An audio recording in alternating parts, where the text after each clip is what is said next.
Test 10. Section 1. John Helston, a student from London University, wants to know some information about a 21st conference. You'll hear a conversation between John and university staff. Now you have some time to look at questions 1 to 5.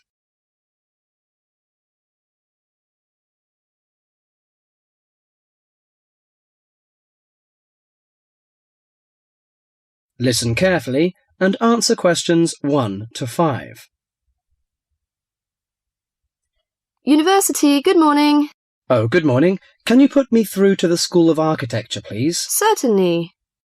School of Architecture, Professor Dawson's office. Oh, good morning. I was wondering if you could give me some information about the forthcoming Architecture 21st Conference, dates, enrolment procedures, costs, that sort of thing. Certainly. When exactly is the conference? Well, the conference runs for 3 days, from the 18th to the 20th of October. 18th to 20th of October? Oh, good. I'll still be here then. And where exactly is it being held? Is it at the university, as in previous years? No, it's actually being held at the Pacific Hotel.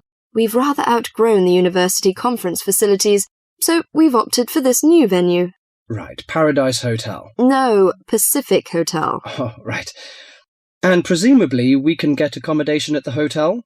Yes, but you'll need to contact them direct to arrange that. I'll give you the number for hotel reservations. Have you got a pen ready? Yeah, go ahead.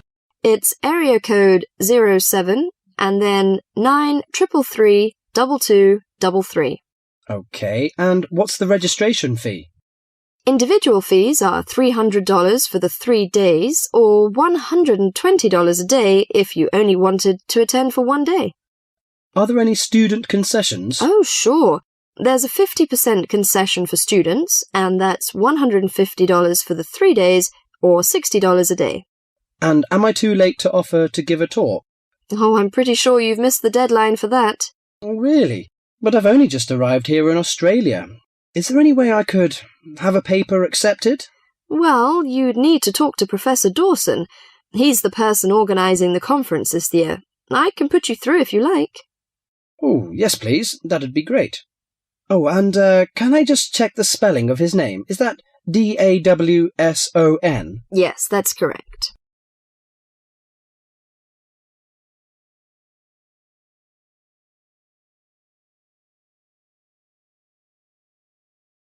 Before you hear the rest of the talk, you have some time to look at questions 5 to 10.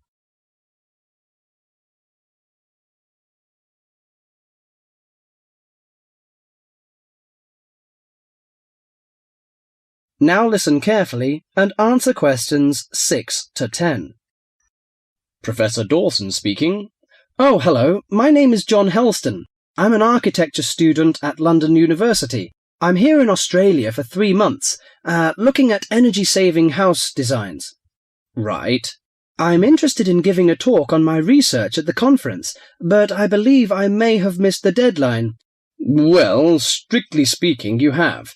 The closing date was last Friday. Oh, no! But we may be able to include your paper if it fits into our program, but you'll have to be quick. Okay. What do I need to do? Send me an outline of your talk, and make sure you'd include an interesting title for the talk, something to attract the delegates' attention. Okay, interesting title, right? The outline should be no more than 300 words, though. Right.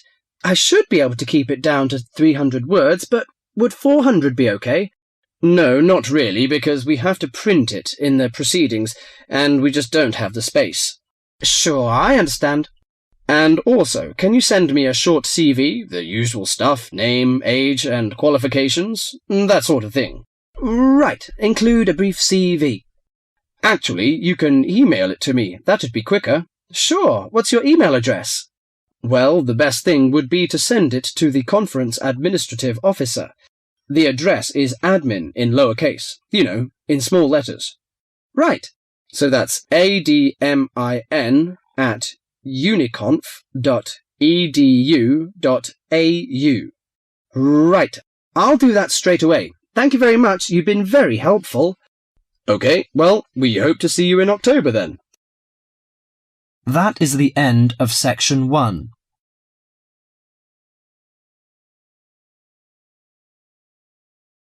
You now have half a minute to check your answers.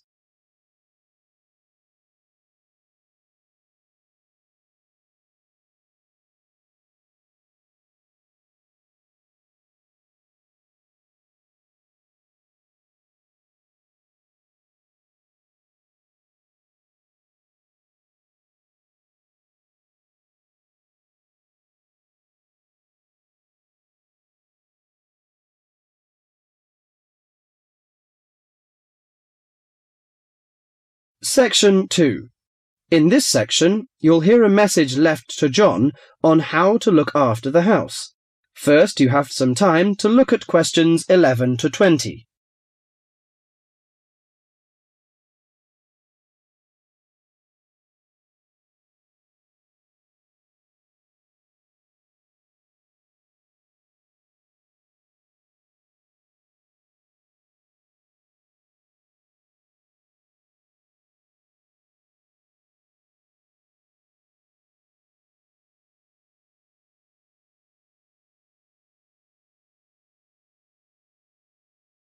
Now listen carefully to the message and answer questions 11 to 20. Hello, John. Welcome to the house. I'm really pleased that you can be here to look after my house while I'm away. Here are some things you need to know about the house. Important stuff like when the garbage is collected. In fact, let's start with the garbage, which is collected on Friday. Just write garbage on the calendar on the days they take it away. Put it out on Friday every week. That'll be Friday the 22nd, Friday the 29th, and Friday the 5th. It's a really good service. The trucks are quiet and the service is efficient. The bin would be put outside of the house empty. It's a good idea to put it away quickly. This street can be quite windy. I once watched my next-door neighbour chase her bin the whole length of the street. Every time she nearly caught up with it, it got away again. The waste paper will be collected this Tuesday. That's Tuesday the 19th. There's a plastic box full of paper in the front room. Please put it out on Tuesday. The truck will come during the day. If you don't mind collecting old newspapers and other paper and putting them in the box, I'll put it out when I come home. The paper people only come monthly. I have some things to give to charity in a box in the front room. Would you put it out on Monday the 25th, please? It's a box of old clothes and some bed linen which I've collected, plus a few other bits and pieces. The charity truck will come by during the day on the last Monday of the month. Like the paper people, it comes monthly. If you want to use the library, you'll find it on Darling Street. I've left my borrower's card near the telephone. It has a very good local reference section if you want to find out more about this city. The library is open from 9 a.m. to 5 p.m., Monday to Saturday. I'm sorry to say that we don't have a cleaner. Oh yes, filters. Would you please change the filters on the washing machine on the last week of the month, no matter which day? We find that the machine works much better if we change the filters regularly. The gas company reads the meter on the 30th, the last Saturday. I think that's all the information about our calendar of events. Well, John, I'm trying to think what else I should be telling you. As you know, I'm going to a conference in London. I hope to have a little time to look around. It's a great city. I do hope I manage to get at least some of the theatres and museums. I'm looking forward to all the things I have to do at the conference too. I'm giving a paper on Tuesday the 26th, and there are a couple of exciting events planned later in the conference programme. I hope to meet up with an old teacher of mine at the conference. She taught English literature at my high school, and we've kept in touch through letters over the years. She now teaches at the University of Durham, and I'm really looking forward to seeing her again. By the way, I expect you're hungry after your trip. I've left a meal in the refrigerator for you. I hope you like cheese and onion pie. Would you do me a favour, please? I haven't had time to cancel an appointment. It was made a long time ago and I forgot about it until this morning. It's with my dentist for a checkup on Thursday the 28th. Could you please call the dentist on 8162-525 and cancel the appointment for me? Thanks a lot, John. One last thing. When you leave the house, make sure the windows and doors are shut and set the burglar alarm. The alarm code number is 9120. Have fun. I'll see you when I get back. This is your friend Martha, saying goodbye. That is the end of section 2.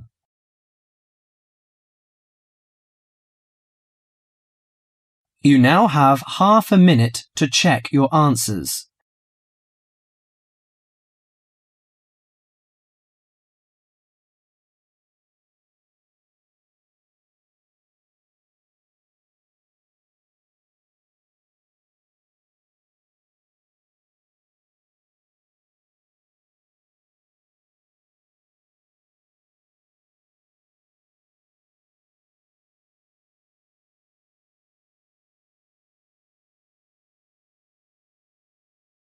Section 3. In this section, you'll hear a conversation between Astrid and Henry about the lecture they've just heard.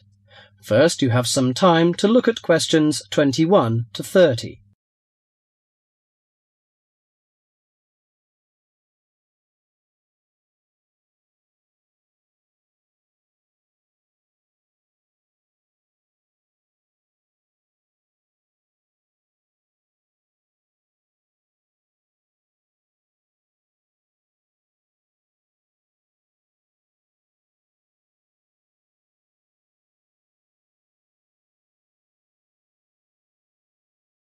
Now listen carefully to the conversation and answer questions 21 to 30. Henry, don't you think Dr. Adams' lecture was really very good? He could talk about the telephone directory and make it interesting. All his lectures are like that, Astrid. He's just one of those people. I wish we had him as our tutor. I bet you that he is very demanding, though. Boris is in his tutorial group and agrees that he is brilliant, but he puts them under a lot of pressure. But don't you think that's good? Perhaps. Anyway, he's interesting and rather funny. Did you take lots of notes in the lecture? Yes, actually I did. In fact, several pages. I didn't think I had taken so many. I was that busy listening to what was being said that I didn't take many notes. Can I photocopy yours? I don't think that's such a good idea. You won't be able to read my handwriting, and sometimes I write them in English and sometimes in Arabic. Oh, let's have a look. Wow, your notes are so neat. Well, there's not much in Arabic. There is on this page. Yes, there is. Dr. Adams would be pleased to see this, especially given what he's talking about. Oh, don't you keep careful notes? Sometimes. It depends on the lecture. I don't think I'll forget Adams's lecture today, but some of the details will fade. I type up everything afterwards, so you can have a copy then, and you can fill in anything I've missed. I'm not so good on the broader concepts. I'm better when it comes to detail. Just what Adams was talking about. Well, I am definitely a detail person. I need to have everything written down before I can get the concepts clear in my head. And I am the complete opposite. I find all the detail clutters up my mind, and I get very frustrated, which was just what he was on about. He mentioned a book he had written. He mentioned several. The one on space and the individual. Yes, called My Space. It's on the book list. So it is. I think I'll get that out of the library, or get my own copy. Did you get what he said about spatial awareness? I didn't really. Yes, it was fascinating. I can't be as eloquent as Adams was, but I know several people who are frighteningly intelligent, but they have difficulty reading simple directions, even when getting to places that they know very well.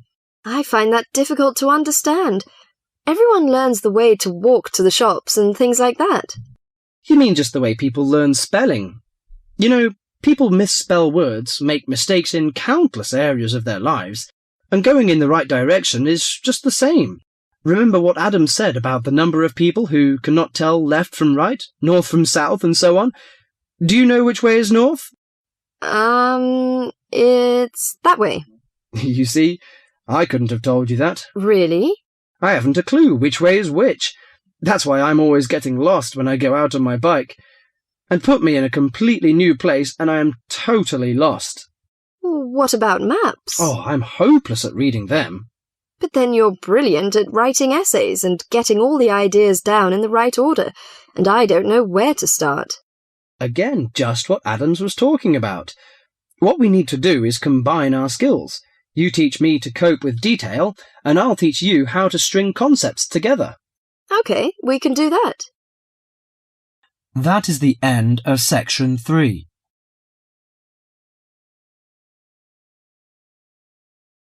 You now have half a minute to check your answers.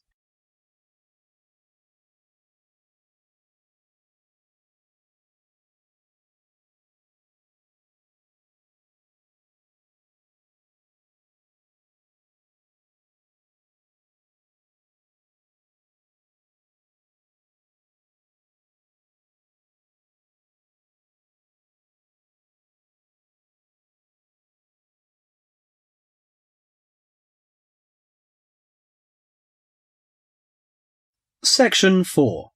In this section, you'll hear a lecture about Iron Age in Britain. First, you have some time to look at questions 31 to 40.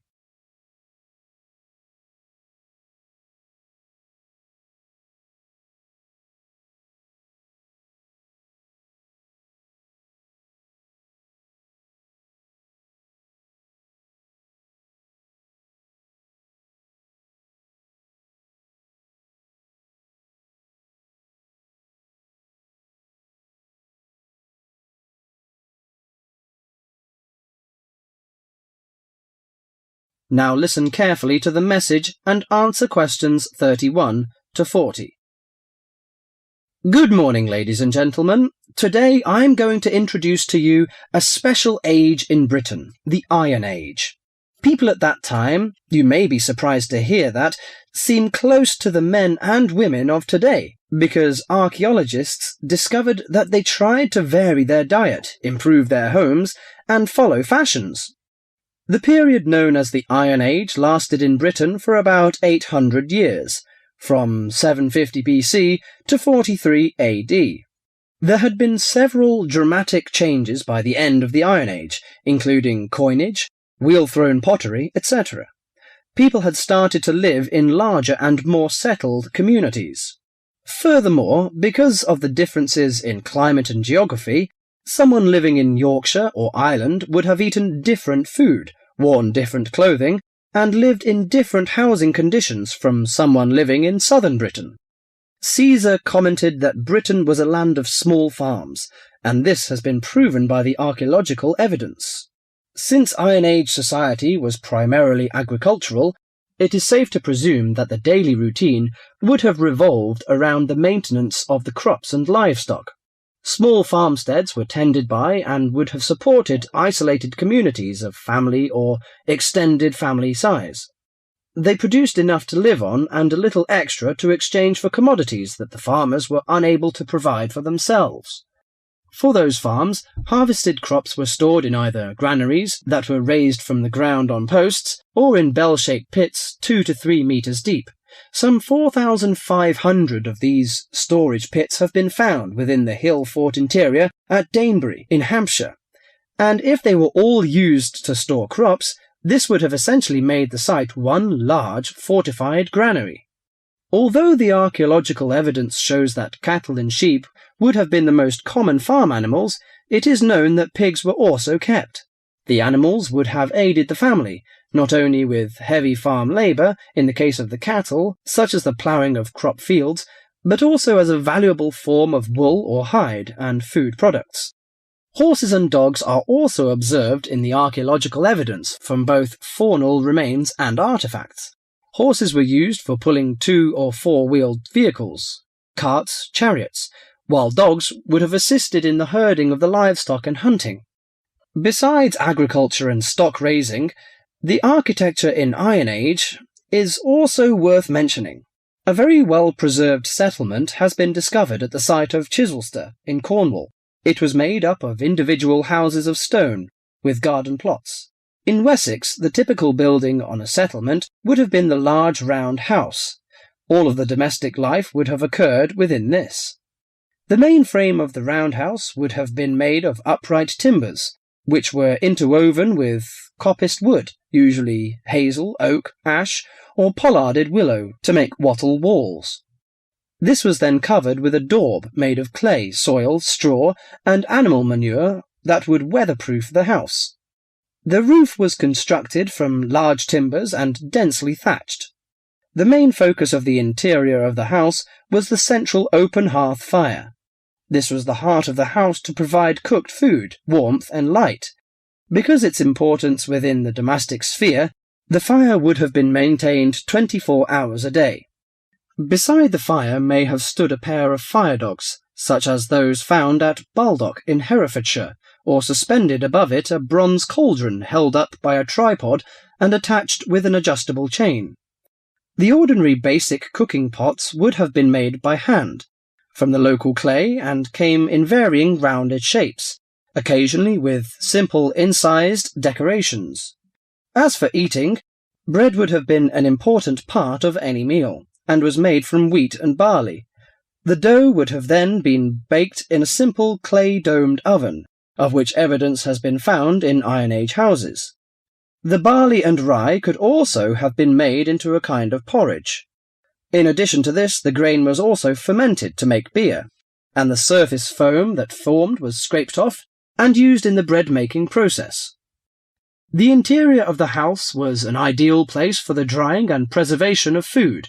Smoke and heat from the constant fire would have smoked meat and fish, and would have dried herbs and other plants perfectly.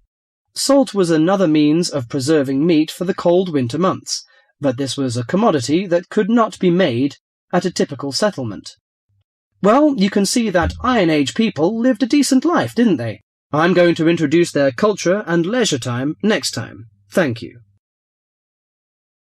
That is the end of section 4.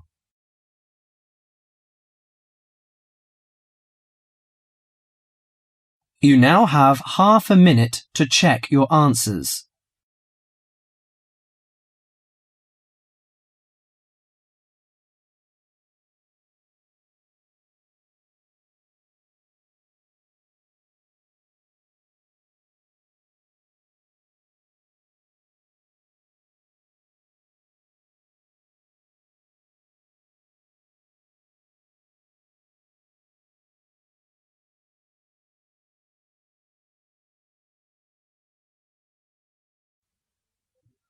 That is the end of the listening test.